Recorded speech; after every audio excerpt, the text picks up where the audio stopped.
You ever know somebody who was so attached to saying, particular phrases that they're just etched into your brain for life? My dad does this. I could probably rattle off like a dozen little proverbs that my dad has just said every day since I was born. And they've all proven to be pretty much accurate over time. But there's just, phrases that just would pop up, anytime, that would be his advice. But another person in my life who did this was a favorite elementary school teacher of mine. She's long since retired. I think she's in Colorado now. It's been years since I've talked to her. And honestly, I don't even remember what the context usually was of what she said, which I guess isn't even really a problem, since the whole point of a proverb or an axiom is that it's supposed to be broadly applicable. It's supposed to apply across your life. That's why it's that short, sweet, sort of repeated phrase.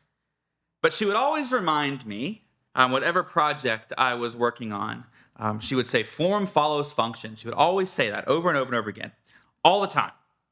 And I'll tell you what, I had not a single clue what she was talking about. She would say it, she would say it, she would say it, and my developing little brain could not process the phrase.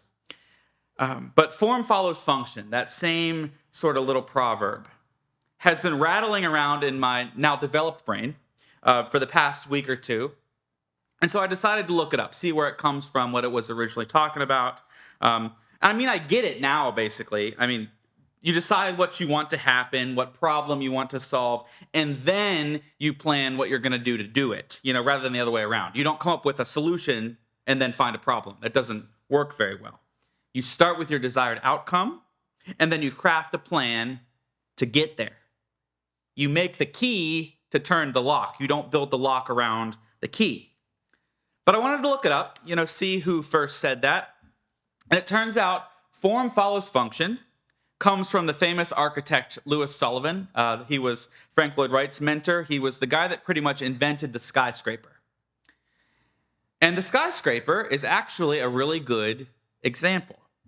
So what function was the skyscraper designed to perform? What problem was it designed to solve? And that is, whenever it was developed in Chicago in the 1800s, the idea was to fit a lot of people, a lot of office space or apartments into a small footprint. You got lots of people, but not enough land. What do? You go up. Buildings at the time couldn't do that. Brick or wood can only safely get you up like 6 stories, I think, something like that. So Sullivan had to develop a new form for the new function. And that was to use steel, or originally cast iron, to enable lighter, higher, stronger buildings. And really everywhere we go in life, the same principle applies. Church buildings, same thing. Form follows function. This room is shaped like this, with the pews here, with me here, with the choir up here, because of how modern Protestants worship. Before the Reformation, this is not what worship looked like. And so our churches didn't look like this either. Worship was much more focused on the sacrament and less on the sermon. So you'd have the table would be much more central, and a lot of churches are going back in that direction. You didn't really have a pulpit that was nearly as grand. Sanctuaries weren't shaped like auditoriums because the sermon wasn't important, right? So sanctuaries were shaped instead like a cross. Some big cathedrals, Duke Chapel was this way. You had a long row like this, kind of like this still, but you also had, these rows on the side.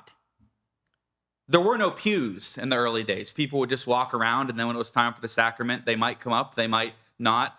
Participation in the Mass wasn't even particularly important.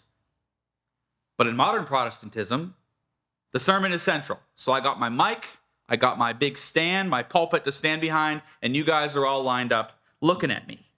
We have the piano because music is central. Form follows function. This whole room is built around how we worship. And things don't work when the form and the function are misaligned. We could not do a service like this one very effectively in a Costco or an Olive Garden. Even if you set up chairs and rows, you give me a microphone, it's not going to work.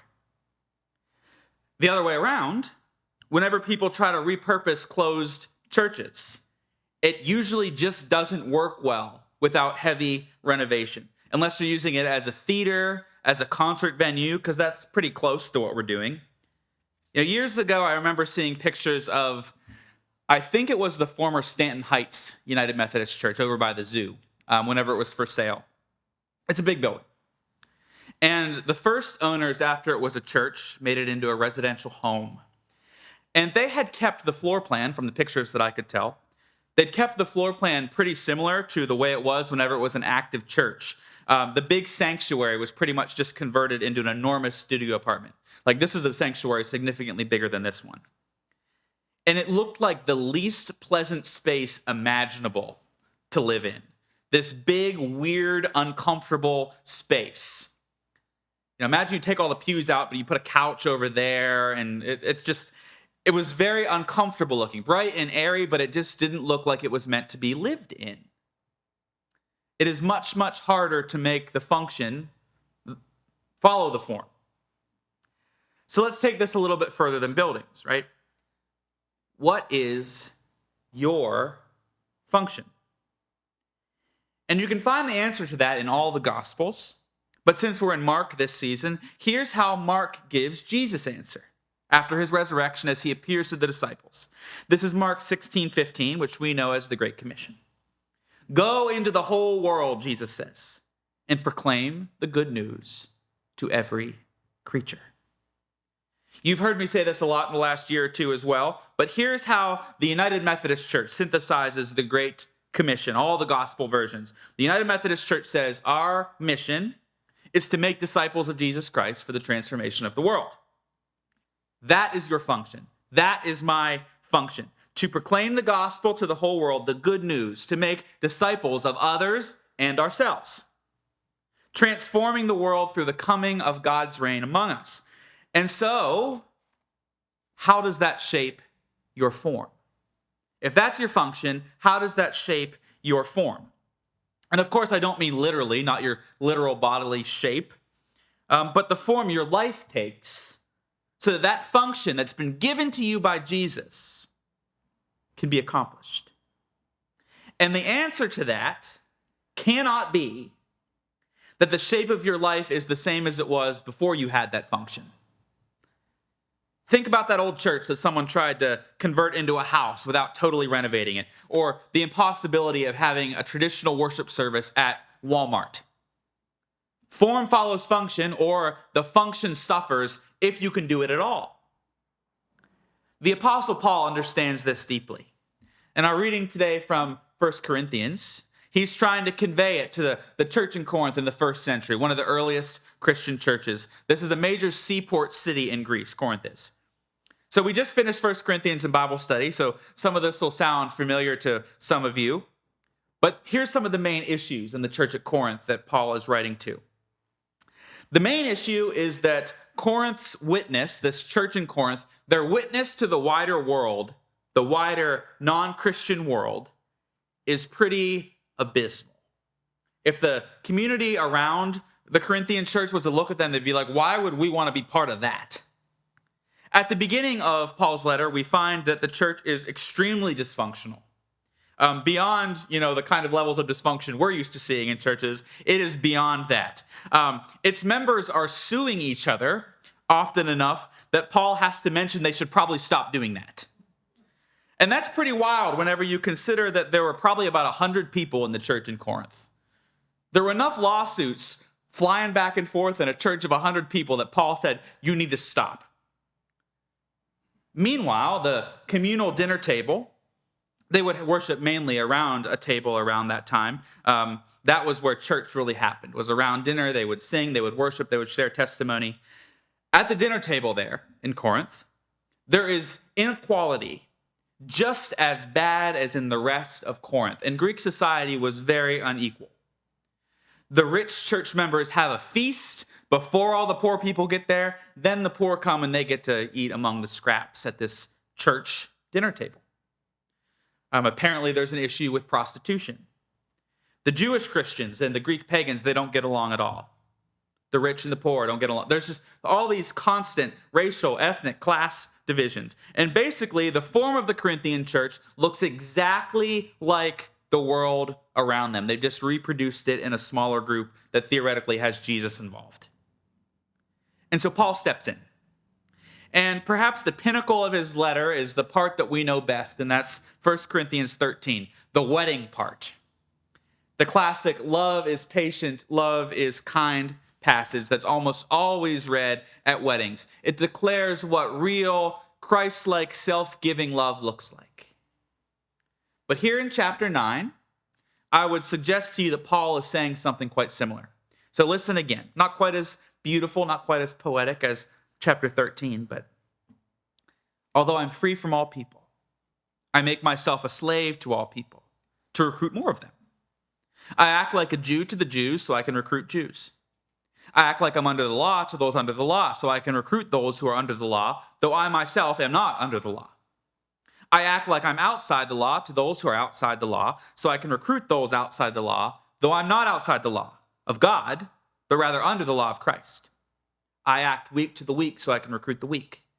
I have become all things to all people so I could save some by all possible means. All the things I do are for the sake of the gospel so I can be a partner with it. While the Corinthians would insist that as those who have been baptized into a new life in Christ, they are free from the law of Moses given in the Old Testament. They can live as they see fit. Paul's not having that. Not as they mean it anyway. We see over and over again Paul responding to the Corinthians. They're like, well, we're not under the law anymore. We can do what we want to do, what we feel is right. Paul says, yeah, sure, you're free. But free to do what? Free for what? What should you do? A follower of Christ is not freed so that we can go on to live life on our own terms and still get into heaven. That's not really the point. And if that's what you're interested in, Paul says, you're really missing the point. Like, your freedom is not for you to use for your own fun. We are freed into discipleship. We're freed into love. We're freed into giving ourselves for others as Jesus gave himself for us. We're freed to shed everything about ourselves that inhibits that function. We're freed from all these things that hold us back from being what God has called us to be. And Paul tells us exactly what that looks like in his life specifically. Does he take advantage of his freedom as something through which to pursue his own preferences, his own comforts? No. He willingly chooses to be a slave or a servant of Jesus and also other people. Despite being free from the law through Christ, he lives whenever he's among Jews, according to Jewish customs, Jewish wisdom, the Jewish law. He speaks in a register that Jews might understand so he can reach them for the gospel.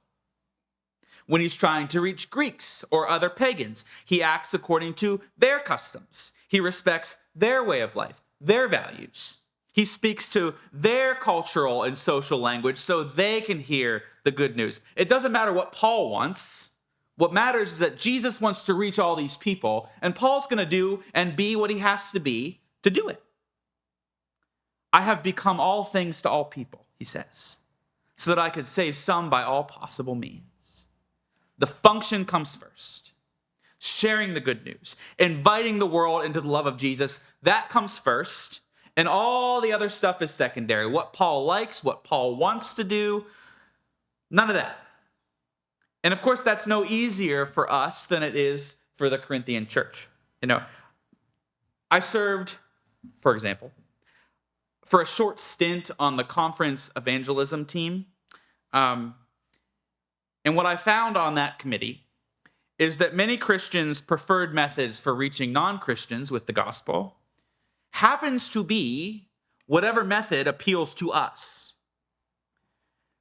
We spent so much time on that committee talking about the latest evangelistic materials coming out of the Billy Graham Association, because that's what the largely clergy leaders of the group loved. That's what they grew up on. They loved Billy Graham. A few districts were planning to have watch parties for Billy's or maybe Franklin's. I forget if Billy had died yet. His latest live broadcast special. They were going to host watch parties in the church to invite non-church people to come hear Billy Graham. But it was crystal clear for me that no one in Allentown or Carrick or Overbrook or Baldwin in the year 2022 who isn't already into that brand of evangelism was going to be compelled by coming into a church to watch Billy Graham. It might be comfortable to us. That might have been what worked for us, but not to the mission field. You have to figure out how to talk to the people you're not already talking to. To the outside world, that stuff just elicits an eye roll. I think about whenever I was a kid, we had some neighbors who were fundamentalist Baptists, and they didn't give out candy at Halloween. They did open the door, which was nice. But instead of giving us candy, they would give us these little Bible tracts, these, believe in Jesus or burn comics for kids. And it didn't work. I mean, I found Jesus another way, but, that wasn't what did it. And I don't mean to say that I have it right either, that I have some methodology that works to speak to other people in a way that those guys didn't. That's not what I mean. If I could spend my entire career preaching my way in a setting like this with a solid choir, maybe a band, I'd love that. I would be thrilled. This is what I'm trained for. This is what I picked to grow up with. This is what I'm comfortable with. But I'm not sure if I stuck to the way I like to do things, that I'd really be living into the Great Commission. The hymnals, the pulpits, the pews, those are supposed to be tools for proclaiming the good news to the world. They are not the good news themselves. And I think we're seeing that quite clearly in our time, that if we let our pre-existing forms dictate our function, we are failing to live up to Paul's and Jesus' call to spread the gospel to new people by speaking their language, by doing what they like, by going to their places. The church has spent a long time hoping that the surrounding world will adapt to the forms that we cling to. That's been the church's major evangelism strategy in America for years. And it does work occasionally. It does. It got me here. It probably got some of you here. And it's always worth inviting people in to what we already do. But relying solely on that to make new Christians is a dead end. I saw a post yesterday by another pastor in Texas. And he mentioned seeing a church closed and boarded up with an "All Are Welcome" banner hanging above the front door. Welcome is great. Welcome, we're required to welcome everybody. I'd say that being truly welcoming to all people is a minimum requirement for a Christian church. But it is the minimum. It still allows us to retain the forms that we're comfortable with and to remain relatively untouched by the outside world. Paul was not untouched by the outside world. We've got to reclaim what it means to become all things to all people, that by all means we might save some. John Wesley had a phrase for this. He called it submitting to be more vile, because of the way that the church talked about him going out to preach in cemeteries and fields and things. They called that vile. And he said, sure, it's vile, and that's where the people are. Today, many theologians who study mission and evangelism say that barely anybody is interested and being persuaded by the gospel by words alone. The way that the great tent evangelists, the way the stadium evangelists, people like Billy Graham were able to do. That worked before. But today, after all the scandals of the church, after so many millions of people have fallen away, you can't explain Jesus into people. Instead, we're in a moment now that's a fusion of Wesley's day and the world of the church in Corinth. We've got to figure out how to be where the people are and then show them Jesus is real, not by explaining Jesus, but with the way that we live. People want to see. They believe in Jesus based on you and how you live and how you act and how you speak, not what you believe. They don't really care. We have to offer something that's visibly different than the rest of the world in a place where people can encounter it. Something that shows that Jesus has the power to change our lives and maybe theirs too. Our function is very, very clear. It hasn't changed since Jesus rose and met the disciples before his ascension. He sent them out to love and serve the world in his name. Our function is the same. So what now does our form need to be? As individuals, as disciples, as the church? In the name of the Father, and the Son, and the Holy Spirit. Amen.